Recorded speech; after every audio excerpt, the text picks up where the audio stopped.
Orava bola v minulosti synonymom chudoby a biedy. Dnes je to atraktívna destinácia pre turistov a investorov. Skoro v každej obci na Orave sa niečo stavia a buduje.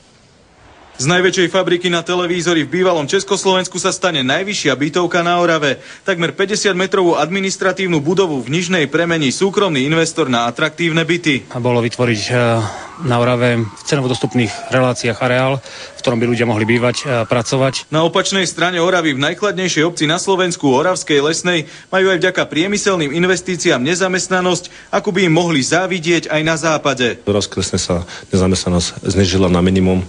Je to asi 3%. V susednej Zázrivej momentálne stavajú apartmánové domy a každoročne pribudne množstvo súkromných chát. Ročne vydáme desiatky stavebných povolení na rekreačné chaty. Na lyžovačku spojenú s kúpaním sa v termálnej vode lákajú v Oraviciach, kde vyrástlo moderné turistické centrum.